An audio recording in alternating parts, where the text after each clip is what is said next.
Sa bagong chapter ay ginamit ni na Luffy, Loki at Hyrudin ang combined attack na Gokuku sa Sovereignty para atakihin nila si Imo. Ang combined technique na to ay nakita na natin sa series before. Pero ang interesting dito ay madalas natin tong nakikita na ginagamit ng mga giants. So bakit bigla na lang marunong si Luffy gumamit ng ganitong technique? Nag-training kaya siya o may nagturo sa kanya? O baka naman meron pang mas simpleng explanation. Baka nakita niya kung paano to gumagana at gaya ng dati ay natutunan niya to i-apply sa sarili niya. Kasi kung merong isang bagay na hindi natin dapat i-underestimate kay Luffy, iyon ay ang kanyang battle IQ. Pero ang normal IQ niya, well, sabihin na lang natin na hindi siya ang unang taong tatawagin mo kapag may math exam. Pero ibang usapan na kapag nasa labanan na si Luffy. At ilang beses na natin nakita kung gaano siya kabilis matuto sa labanan. Balikan natin ang Enies Lobby. Noong lumaban si Luffy sa CP9, nakita niya kung paano ginagamit nila Blueno at ng iba pang CP9 members ang Zoro. Hindi naman siya tinuruan. Walang nagbigay sa kanya ng manual. Inobserbahan niya lang kung paano gumagana ang technique ng mga CP9. At pagkatapos ay in-apply niya ang principle na to sa sarili niyang katawan. Ang resulta, second gear. Pero technically, hindi naman kinopya ni Luffy ang Zoro. Naintindihan niya lang kung anong ginagawa ng technique, tapos gumawa siya ng sarili niyang version. At hindi lang isang beses nangyari to. Sa laban niya kay Katakuri, habang tumatagal ang laban ay unti-unti niyang naintindihan kung ano ang ginagawa ni Katakuri. At eventually, nagawa rin niyang gamitin ang Future Sight. Again, wala nagturo sa kanya ng step by step nito. Natutunan niya lang to dahil pinag-aralan niya ang kalaban niya sa labanan. At ito ang interesting kay Luffy. Hindi siya kailangan turuan para matuto ng combat technique. At mas obvious pa to noong laban niya kay Kaido. Noong una ay halos walang effect ang attack ni Luffy kay Kaido. Pero nung nakita niya kung paano ginagamit ni Kaido ang Conqueror's Haki Coating, napansin niya na may ibang ginagawa si Kaido. Eventually, naintindihan din ni Luffy kung paano niya rin i-coat ang sarili niya at pati ang atake niya gamit ang Conqueror's Haki. At again, nangyari to habang naglalaban sila. Walang training arc at walang teacher na nagturo sa kanya. Pero syempre, ang foundation ng lahat ng to ay galing sa training niya kay Rayleigh. Kaya pag sinabi natin na may battle IQ si Luffy, hindi ito dahil magaling siyang gumawa ng random strategy. Ang isang malaking advantage niya ay kung gaano siya kabilis matuto habang nasa actual fight. Parang ganito si Luffy, pag normal na buhay, parang may IQ ng chimpanzee. Pero pagdating sa combat, bigla siyang genius. And that brings us back to Gokuku Sovereignty. Because Luffy has actually seen this kind of thing before. Nung Little Garden, nakita niya sina Dory at Brogy na pinagsama ang kanilang attacks laban sa Island Theater. At ang result ay ang Hakuku Sovereignty. Dalawang giants, dalawang individual attack, pero kapag perfectly synchronized, nagiging isang combined attack na sobrang lakas. Pero hindi naman natin sinasabi na doon na natutunan ni Luffy ang Gokuku. Ang importante ay nakita niya ang principle. Then years later sa Onigashima, may nakita na naman siyang halos kaparehong concept. Nakita ni Luffy, sina Kaido at Big Mom na pinagsama ang kanilang attacks.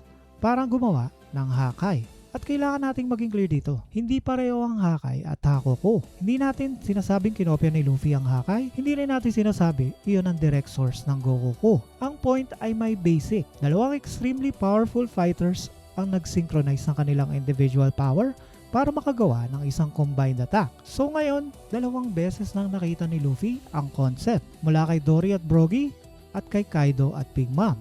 At pagkatapos, dumating siya sa Elbaf, the place where giants have been using this kind of fighting tradition for generations. So habang nasa Elbaf si Luffy, hindi na bago sa kanya ang idea ng combined attacks. Then chapter 1191 happens. Si Luffy, Loki at Hyrudin ay gumawa ng combined attack na Gokuku Sovereignty. Kaya baka hindi talaga kailangan ng explanation na may secret training si Luffy para matutunan ng technique. Maybe he didn't learn Gokuku itself. Maybe he learned the principle behind it. At kung titingnan natin ang history niya, hindi naman to unusual. Nakita niya ang Zoro, Gear Second. Experience niya ang Future Sight ni Katakuri, kaya na-develop niya rin ang sarili niyang Future Sight.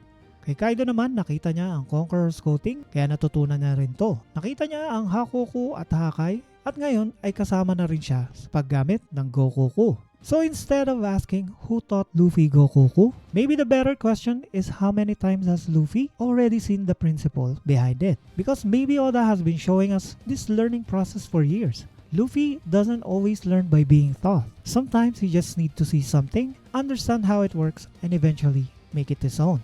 Kaya kung ito ang nangyayari kay Luffy, then Gokuku didn't suddenly come out of nowhere. Luffy may have been learning the concept behind it long before he ever used the technique himself.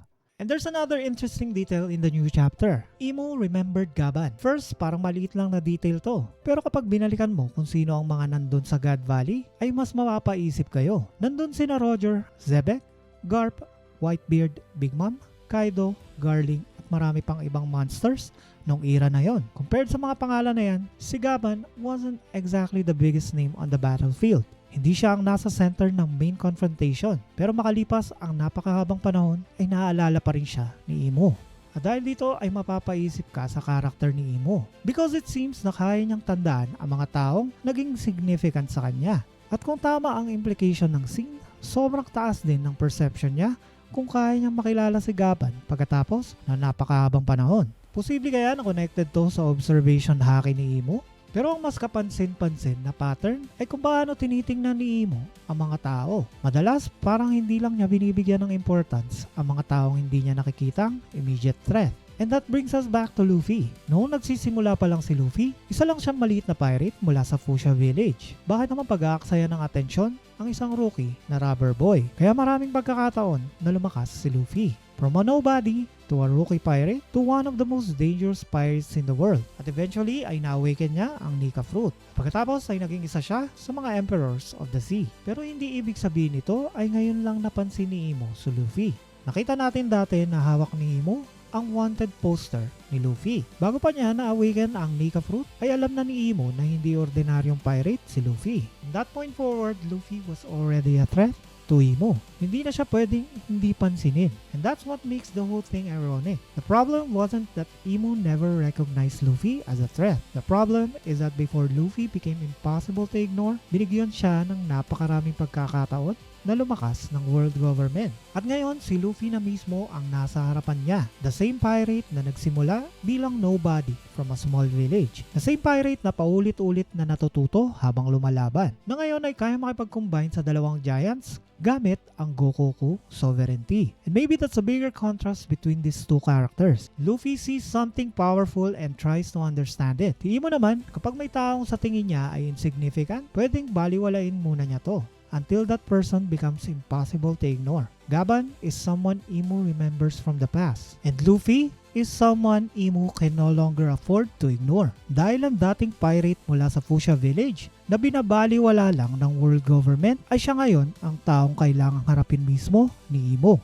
Hindi na siya isang rookie, hindi na siya isang yonko lang. At lalong hindi na siya isang regular pirate na naglalayag sa dagat. Because the boy Imo once had every reason to ignore has become the very thing Imo feared for 800 years. Luffy has become Nika.